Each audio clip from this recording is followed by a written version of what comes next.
Hello students, class 12th accountancy chapter number 7 company लेखे अंशों का निर्गमन, companies account, issue of shares.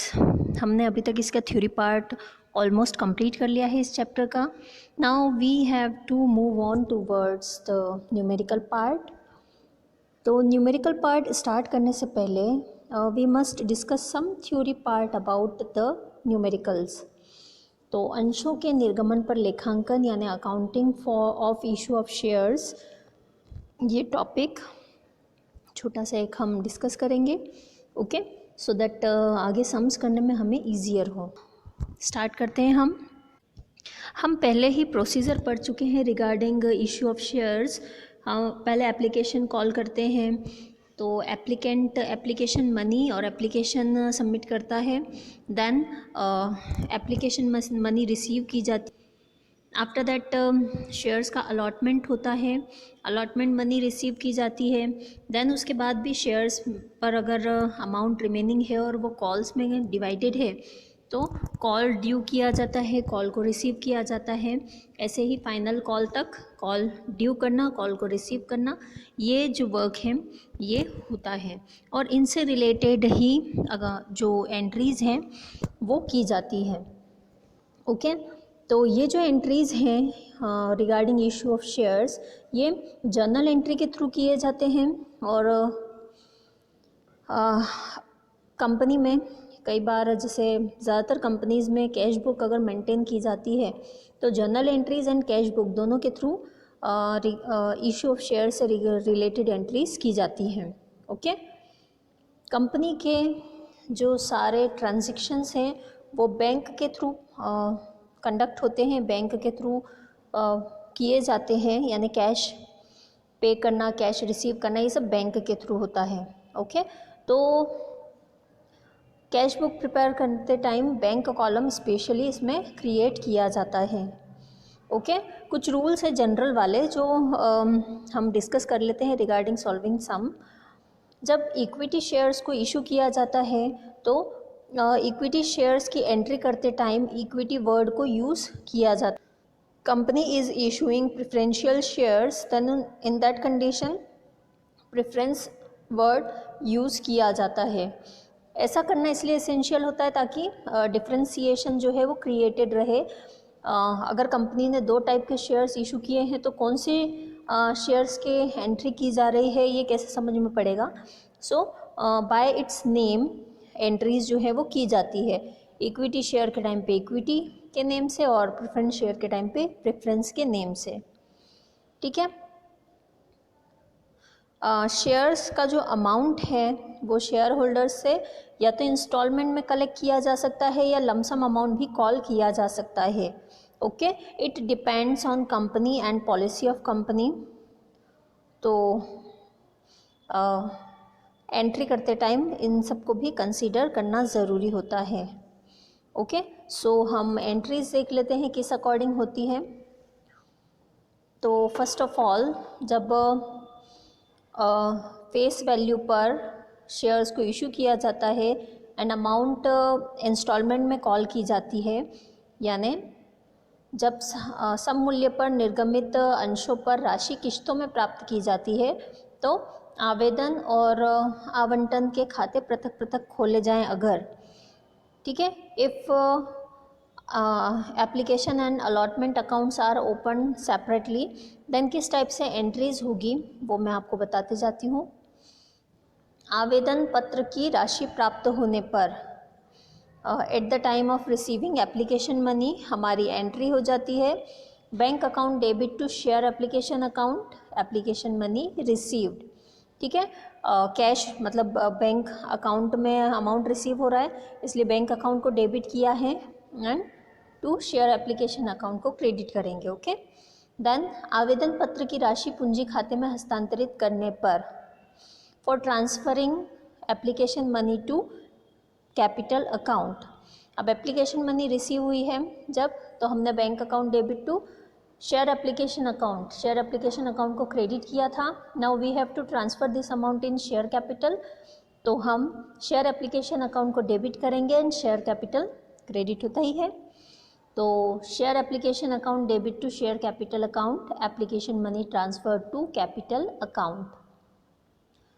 ये होने के बाद थर्ड हमारी एंट्री होती है आवंटन राशि की याचना करने पर, यानी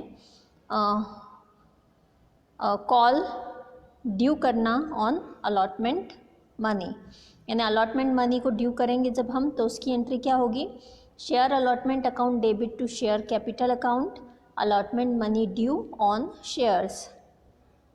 देन जब ये अमाउंट रिसीव होता है, आवंटन की राशि प्राप्त करने पर, on receiving allotment money, bank account debit to share allotment account, allotment money received. प्रथम याचना करने पर, ऑन फर्स्ट कॉल ड्यू, तो share first call account debit to share capital account, first call money due. प्रथम याचना की राशि प्राप्त होने पर, on receiving first call money, तो bank account debit to share first call account, first call money received. इस टाइप से जितने भी कॉल होंगे उनके ऊपर हम ऐसे ही second call money due, second call money received, third call money due, third call money received, इसी टाइप से अल्टरनेट एंट्रीज होती जाएंगी। बस फर्स्ट कॉल के प्लेस पे सेकेंड कॉल, सेकेंड कॉल के प्लेस पे थर्ड कॉल। जो हमारी लास्ट कॉल होती है, जैसे मान लो अगर सेकेंड कॉल ही हमारा लास्ट कॉल है, तो second and final call due करने पर जो लास्ट कॉल होता है उसके साथ फाइनल वर्ड यूज़ किया जाता है। Okay, share second and final call account debit to share capital account, second and final call money due. Then ये अमाउंट रिसीव करने पर, bank account debit to share second and final call account, second and final call money received. ठीक है, अगर आप ये entries अच्छे से लर्न कर लेते हैं तो आपको इसके सम्स करने में बहुत ज़्यादा प्रॉब्लम नहीं फेस करनी पड़ेगी, because most of the sums में यही एंट्रीज जो है वो रिपीट होती हैं। ये समझ लीजिए ये एक टाइप का फॉर्मेट टाइप है। एप्लीकेशन मनी रिसीव होगी तो यही एंट्री होगी, एप्लीकेशन में मनी को शेयर कैपिटल में ट्रांसफ़र करेंगे तो वही एंट्री होगी, अलॉटमेंट मनी ड्यू करने की एंट्री सेम ही होगी, रिसीव करने की एंट्री सेम ही होगी। बस अकॉर्डिंग टू कंडीशंस थोड़ा बहुत चेंज आ सकता है, जो हम जैसे जैसे सम्स करते जाएंगे उन डिफरेंट कंडीशंस को भी स्टडी करते जाएंगे। ओके, तो ये था अगर फेस वैल्यू पर शेयर्स को इशू किया जाता है और एप्लीकेशन एंड अलॉटमेंट मनी का सेपरेट अकाउंट ओपन किया जाता है तो। देन अब एज आई टोल्ड यू कि जो भी शेयर हम इशू करते हैं जिस टाइप के, उसका नेम भी हम साथ में ऐड करते जाते हैं। जैसे अगर हमने इक्विटी शेयर्स इशू किए हुए होते हैं तो हम शेयर एप्लीकेशन के साथ में इक्विटी वर्ड को भी ऐड करेंगे।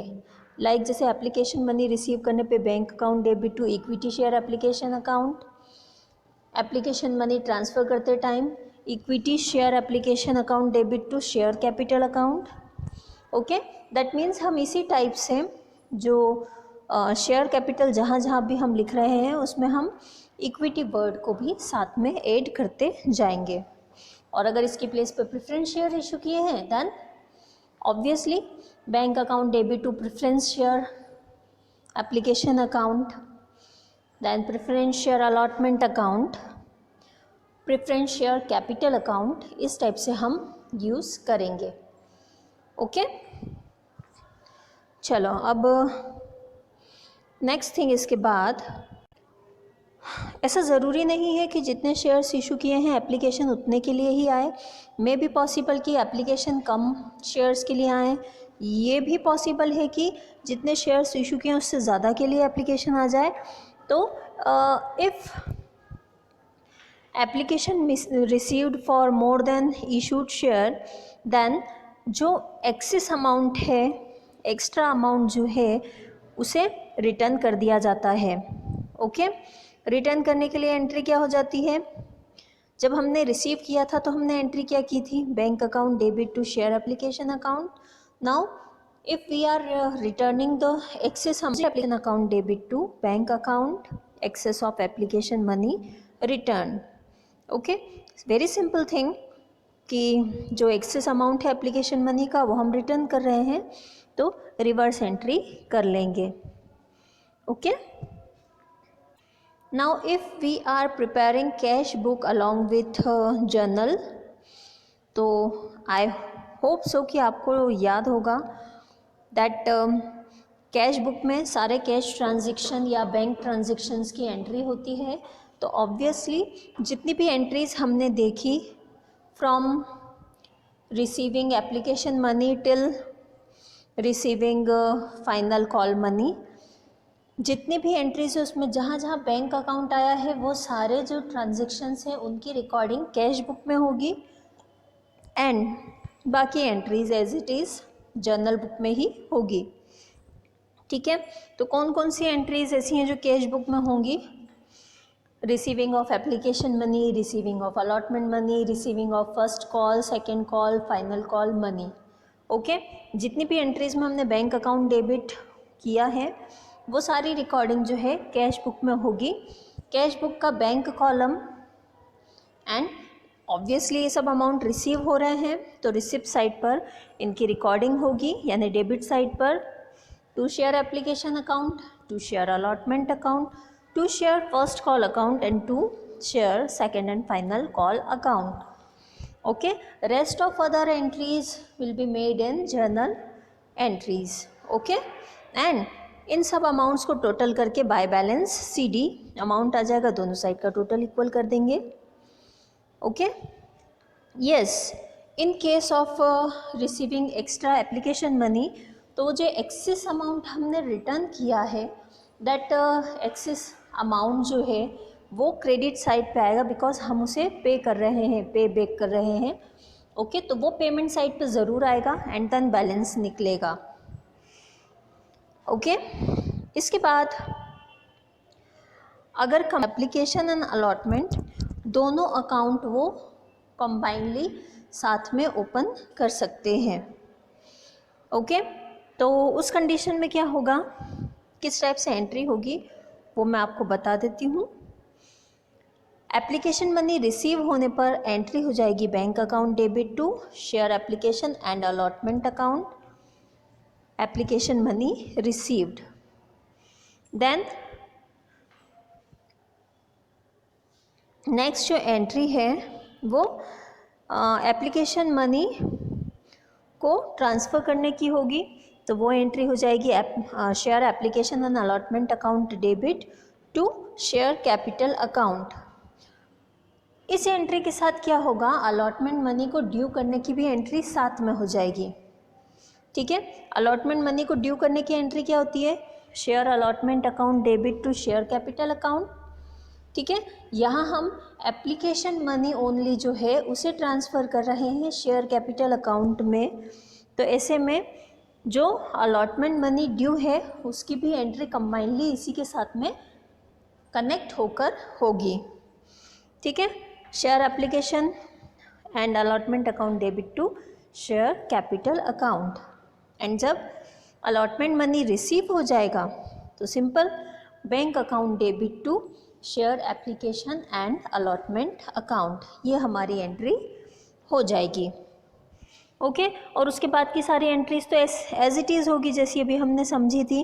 First call, second call, final call, इन सब की जो एंट्री है वो एज इट इज़ सेम रहेगी. एक्सेस एप्लीकेशन मनी की अगर हम बात करें तो वेरी सिंपल, हम एक्सेस एप्लीकेशन मनी जो है वो रिटर्न करेंगे तो बैंक क्रेडिट हो जाएगा and share application and allotment account debit हो जाएगा. Okay. Share application and allotment account debit to bank account, excess application money return. And same thing cash book भी जब हम ओपन करेंगे तो जितनी एंट्रीज में बैंक अकाउंट है वो सारी एंट्रीज कैश बुक में हो जाएगी. ओके. तो होप सो आपको इतना थ्योरी पार्ट समझ में आया होगा. आगे की और भी जो कंडीशंस हैं उनसे रिलेटेड डिस्कशन यानी थ्योरी पार्ट का डिस्कशन हम अलॉन्ग विथ सम समझेंगे बिकॉज वो आपके लिए समझना ईजियर होगा. हम जैसे जैसे कुछ ट्विस्ट एंड टर्न्स आएंगे सम्स में, ये तो एक सिंपल सबसे सिंपल फॉर्मेट था कि सबसे बेसिक क्या एंट्रीज़ होती हैं, किस टाइप से एंट्रीज़ होती हैं. बट जहाँ इसमें कुछ वेरिएशन या चेंजेस आएंगे जहाँ से वहाँ मैं अलॉन्ग विथ सम आपको उससे रिलेटेड थ्योरी पार्ट जो है वो समझाती जाऊँगी। ओके, सो दैट आप थ्योरी से सम के साथ में उसे कोरिलेट कर पाओ और आपको ईजियर हो जाए। ओके, सो होप सो आपको ये थ्योरी पार्ट समझ में आया होगा, और अच्छे से समझने के लिए आप आपकी बुक में से थ्योरी को एक बार रिवाइज कीजिएगा, सो दैट सम्स को समझ पाना आपके लिए ईजियर हो जाए। Okay, thank you.